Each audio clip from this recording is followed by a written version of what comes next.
Angelina Jolie heard a black girl shouting, "My dad left us!" inside a luxury shopping mall. What happened next left everyone stunned. "Sweetie, calm down. People are looking at us," Keisha Williams whispered to her 10-year-old daughter Zara, noticing the curious and judgmental glances from the crowd at the Grove shopping center. Keisha herself was only 28, but the lines of exhaustion on her face made her look much older. Her black hair was tied up in a messy bun, and dark circles ringed her eyes. Her old jeans and faded shirt were the last remnants of a once middle-class life. Zara, meanwhile, was holding her mother's hand tightly, her large brown eyes filled with tears. Dressed in a princess t-shirt and denim skirt, she looked like any other 10-year-old girl, but the weight on her shoulders carried far more than her age. "Mom, why didn't Dad come?" Zara asked again, her voice broken and hopeful. "He promised me. He was going to take me to the playground today." Keisha's heart broke. Marcus Williams, or her ex-husband as he was now, had left them 3 weeks ago. He had left only a note. "I found someone younger. Don't expect child support." 8 years of marriage, a child, a home, a future, all seemed worth less than a note. "Maybe he's just late, baby," Keisha lied, ashamed of the tremor in her own voice. But how do you tell a 10-year-old the truth? How do you explain that your father doesn't love you, that his new girlfriend doesn't want children, and that he no longer wants you in his life? As they waited, people around them cast curious glances. In this luxurious shopping mall in Beverly Hills, Keisha and Zara stood out as clearly mismatched. Other families were dressed in designer clothes and carrying expensive bags. The children were wearing the latest shoes and designer clothes. "Mom, why is everyone looking at us?" Zara whispered, feeling the stares around them. "They're looking because you're a beautiful girl," Keisha replied, stroking her daughter's hair. But deep down, she knew the painful truth. They were looking because they didn't belong there.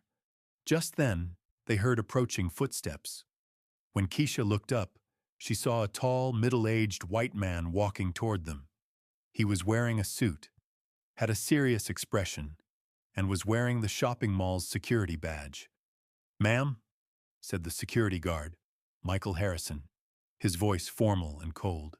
"Can I help you? You've been waiting here for quite some time." Keisha's face flushed. "We're just waiting for someone," she said quietly. "You should know that you can't use this area as a waiting place," Michael continued, his voice growing harsher. "This is a shopping mall, not a public seating area. If you're not going to buy anything—" "We're here to shop," Keisha said quickly. But she knew that the $23 in her wallet wouldn't last another week without the child support Marcus had promised. "Really?" Michael raised an eyebrow, sizing up Keisha's clothes and old bag. "Because the stores in this area are pretty high-end." At those words, Zara suddenly erupted. All the pressure, disappointment, and fear poured out in tears. "My father abandoned us!" she screamed, her voice echoing throughout the shopping center. "He promised me, but he didn't come. He doesn't love us anymore." Everyone around them stopped. Families shopping, couples, young people, all heard the desperate cries of the little girl. Some looked at her with compassion. Others turned away in embarrassment. Michael's face tensed. "Ma'am, you need to control your daughter. This kind of scene is disturbing other customers." "She's just a child," Keisha defended, trying to protect her daughter. "We're going through a difficult time." "Not everyone going through a difficult time can make a scene here," Michael interrupted harshly. "This is a private facility. If you can't resolve your issues elsewhere, I suggest you seek help from the appropriate authorities." These words deeply hurt Keisha. Appropriate authorities, as if they were second-class citizens, as if they didn't have the same rights as everyone else. Just then, a soft voice came from a distance. "Hello, young lady. What's the matter?" When Keisha turned her head, she saw a woman in a stylish blue outfit with long hair and sunglasses approaching them. There was something familiar about her, but she couldn't place it. Zara looked at the stranger through her tears. My dad isn't coming, she sobbed. He doesn't love us anymore. The woman knelt down, bringing herself to Zara's eye level. What's your name, sweetie? Zara, the little girl said, her voice still trembling. That's a beautiful name, Zara. I'm Angelina, the woman said, removing her sunglasses. Keisha's heart stopped. She recognized that face. She was one of Hollywood's most famous faces. Angelina Jolie was there, standing next to them, talking to Zara. Michael, the security guard, recognized her too, and his demeanor changed completely. Ms. Jolie, I'm so sorry. I should have intervened. Angelina stood up and looked at Michael. There was a cold gleam in her eyes. What situation did you need to intervene in? A sad child crying? No, of course not. Michael took a step back. It's just, we have protocols. Do your protocols include silencing crying children? Angelina asked, her voice calm but sharp. Keisha was still in shock. Angelina Jolie, the real Angelina Jolie, was standing there defending them. If this story of justice and overcoming adversity resonated with you, don't forget to subscribe to the channel for more stories that show how even the most unexpected moments can completely change our lives. Because what Angelina discovered in this encounter will cause us to question not only Keisha and Zara's priorities, but society's as well. Angelina turned to Zara. Do you know, Zara, sometimes adults make big mistakes. This isn't your fault. Zara's eyes sparkled with hope. For the first time in a long while, someone had told her the truth. And not just anyone. A world-famous, powerful woman. Michael, the security guard, shifted uncomfortably. Ms. Jolie, I'm truly sorry. I misunderstood the situation. Of course, the families can stay here as long as they like. Is that so? Angelina asked in a cold tone. A minute ago, weren't you trying to kick this family out of here? No, absolutely not. Michael lied, sweat dripping from his forehead. I was just trying to help. What kind of help? Angelina's voice was calm but firm. To stop a crying child? To tell the mother they don't belong here? Keisha was still in shock. Angelina Jolie, the real Angelina Jolie, was defending them. At a moment when they had no power to protect their own rights, one of the most powerful women in the world was standing by their side. Actually, Angelina continued, pulling her phone out of her bag, I want to record this conversation. I'm making a documentary about shopping mall discrimination policies. Michael's face turned pale. Record?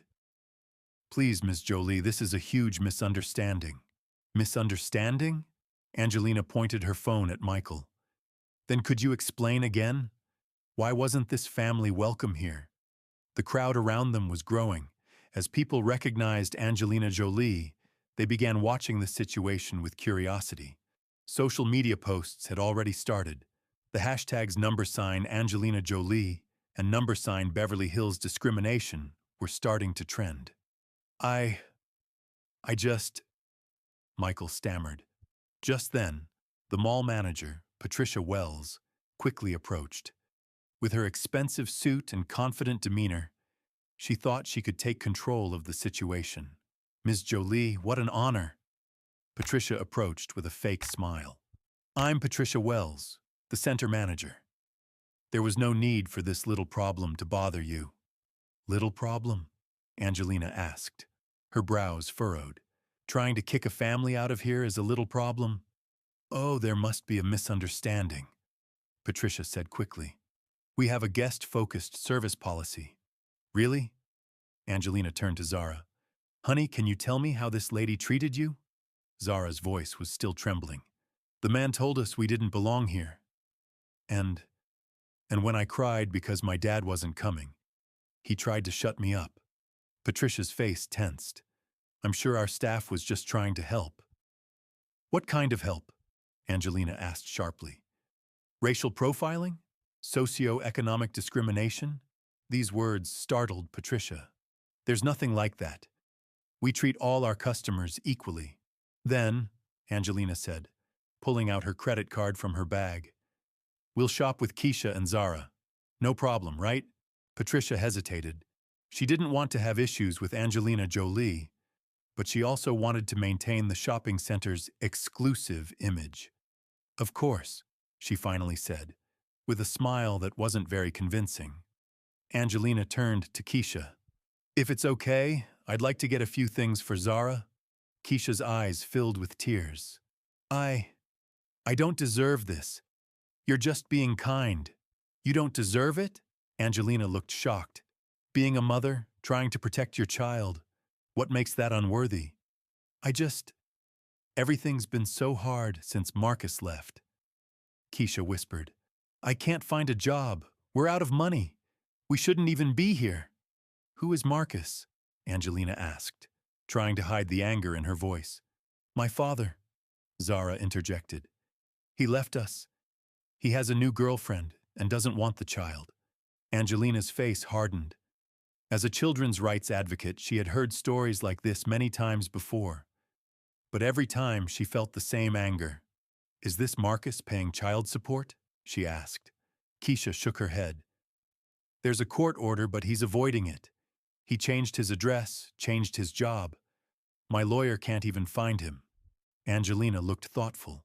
All right, we can approach this situation in different ways. But first, let's go shopping for Zara, as I promised. At their first stop, they went to the most expensive children's store. The mannequins in the windows were dressed in luxurious clothes, and the price tags were more than Keisha's monthly budget. The store manager, Sandra Martinez, rushed over to them. Her eyes lit up when she saw Angelina Jolie. Miss Jolie, what an honor. How can I help you? We're looking for a few outfits for this little princess, Angelina said, touching Zara's shoulders. Sandra's eyes shifted to Zara, and a moment of hesitation passed. The child was beautiful, but her clothes didn't meet the store's standards. Of course, Sandra said, but her voice betrayed a forced enthusiasm. What kind of budget do you have? No budget, Angelina stated clearly. I want the best. Sandra's attitude changed instantly. Of course. I'll bring you the most beautiful pieces from our collection right away. For the next half hour, Zara felt like a princess. Angelina tried countless outfits on her, telling her how beautiful she looked in each one.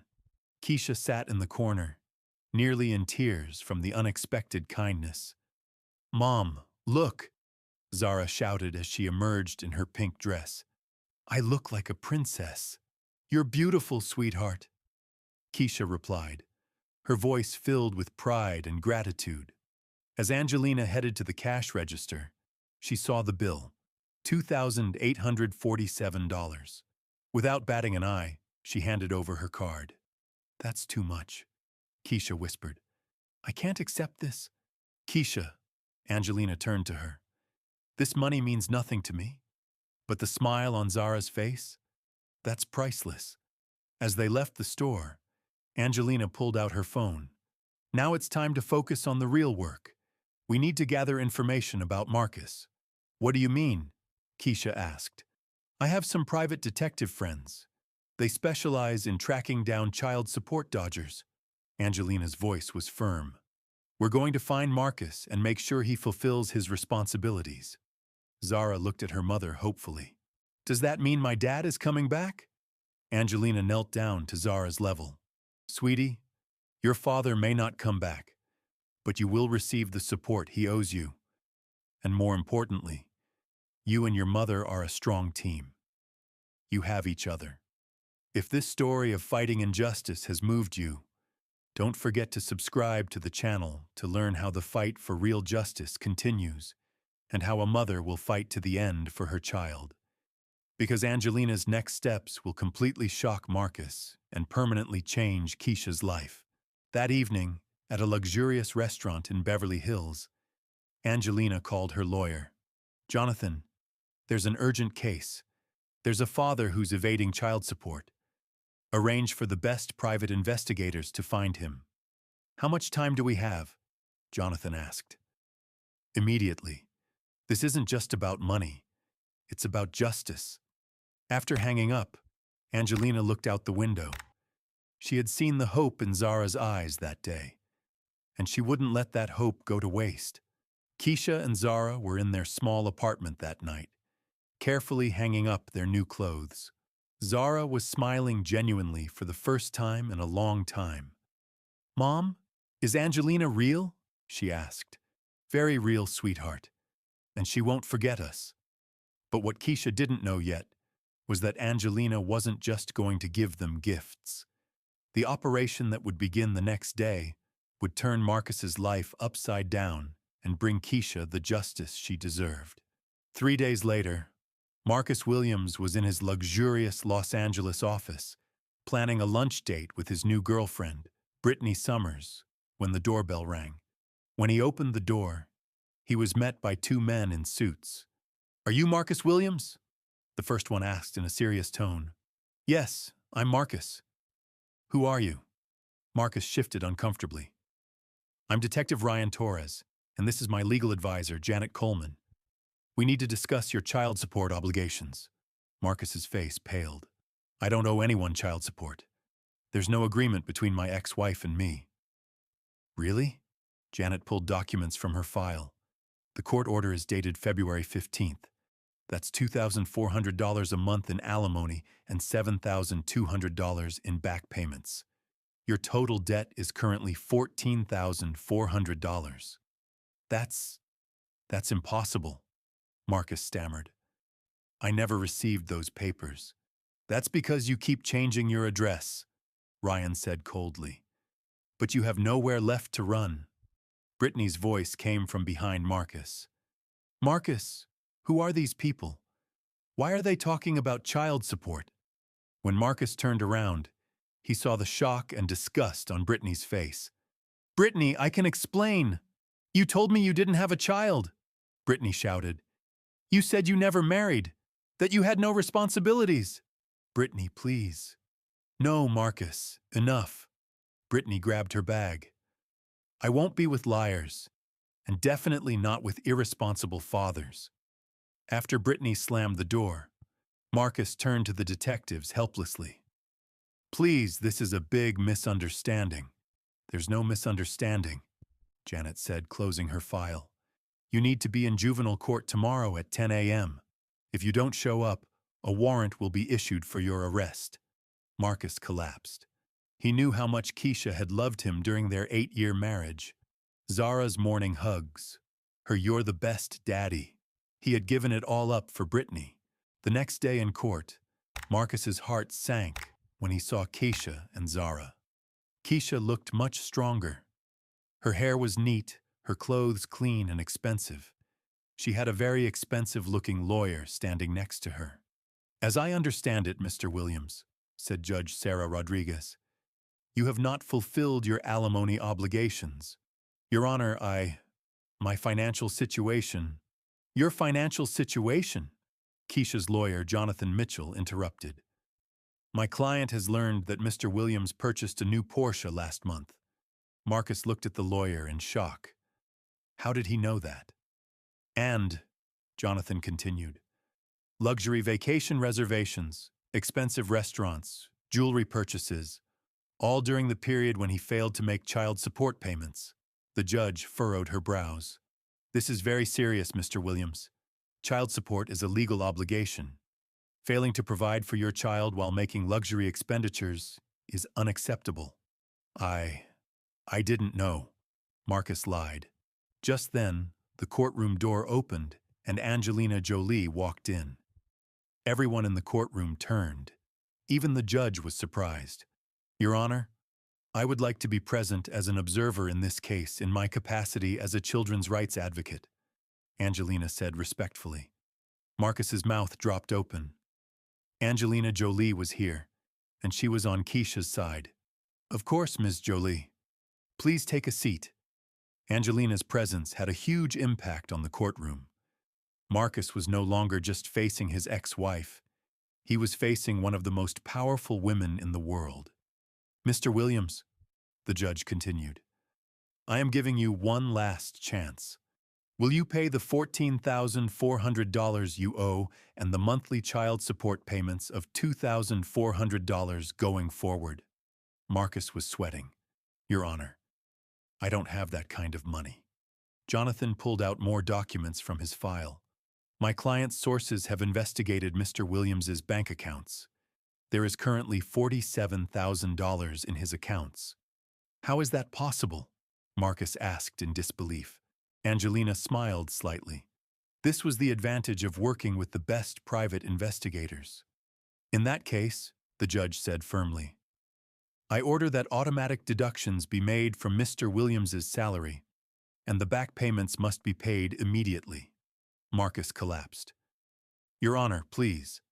Additionally, the judge added, regarding visitation rights, if you wish to see Zara, you must first make regular child support payments and undergo a gradual process with a child psychologist. As they left the courtroom, Marcus approached Keisha. Keisha, please. Zara is my daughter. I need to see her. Keisha looked at him coldly. Marcus, you denied your own daughter. You abandoned us. Now you only want to be a father because the court is forcing you to. I made a mistake, Marcus said, his eyes filling with tears. I made a huge mistake. Zara came out from behind her mother. She was wearing one of the beautiful dresses Angelina had bought her, looking safe and happy. Hello, Dad, she said, but there was a distance in her voice. Marcus's heart broke. There was no longer the same love in his daughter's eyes. Zara, my baby, I'm so sorry. I missed you so much. You abandoned us, Zara said simply. Mom was crying every night. I was crying too. I know, but I've changed. Marcus, Angelina interrupted, her voice calm but firm. Changing isn't just about saying it. You have to show it through your actions. If you truly want to be a part of Zara's life, you need to earn her trust again. Marcus lowered his head. This woman was right. He had ruined everything. 3 months later, Keisha was working at her new job. Thanks to Angelina's connections, she had landed a position as a project coordinator at a prestigious marketing company. Zara was growing up happy and healthy. Marcus was paying child support regularly and seeing Zara once a month during supervised visits. He was trying to regain his daughter's trust, but he knew it would be a long process. One Saturday, while Keisha and Zara were having a picnic in the park, a familiar figure approached. Angelina Jolie was walking toward them, wearing sunglasses and casual clothes. Hello, beauties, she said with a smile. Angelina. Zara ran toward her and hugged her. I missed you so much. I missed you too, princess. Keisha stood up. Angelina, I don't know how to thank you. You saved our lives. Keisha, I just did what was right. The real strength was in you and Zara. I just opened the door. Zara looked at Angelina. Are you my fairy godmother? Angelina smiled. No, sweetie. I'm just a friend who believes that strong women should help each other. When I grow up, I want to be just like you, Zara said firmly. You already are, Zara. Strong, brave, and full of love. Never forget that. As the sun set that day, the three of them sat in the park, planning their future. Keisha's career was thriving, Zara was doing well in school, and Marcus was slowly trying to get back into his daughter's life. If this story of hope and new beginnings touched you, don't forget to subscribe to the channel for more stories that prove that true strength comes from character, not material wealth, and that hope can be found even in the darkest moments. 6 months later, Keisha had been promoted, and they had moved into a small but beautiful home. Zara had started taking piano lessons, and her dream was to become a musician. Marcus had worked hard to regain his daughter's trust. They were now able to see each other twice a week, and Zara was slowly warming up to him. One evening, Zara asked her mother, Mom, do we sometimes have to go through hard things? Why do you ask, sweetheart? Because if Dad hadn't left us, we wouldn't have met Angelina, and you wouldn't have found your new job, and I wouldn't have learned to be so strong. Keisha hugged her daughter. You're right, sweetheart. Sometimes life gives us tough lessons, but those lessons make us stronger. That night, Keisha looked out the window and thought about the past. Marcus's betrayal had nearly destroyed her, but in the end, it had given her the chance to become a stronger woman. And at the beginning of it all, there was that moment at the Beverly Hills shopping center. Zara's crying, her own helplessness, and then Angelina Jolie's appearance. Sometimes angels come when you least expect them, and sometimes those angels take the form of one of the most famous women in the world. Zara was now 11 years old, strong, confident, and looking toward the future with hope. And most importantly, she knew that no man could ever make her feel less valuable, because she had learned the most important lesson Angelina Jolie had taught her. True strength doesn't lie in what others think of you, but in the strength you find within yourself.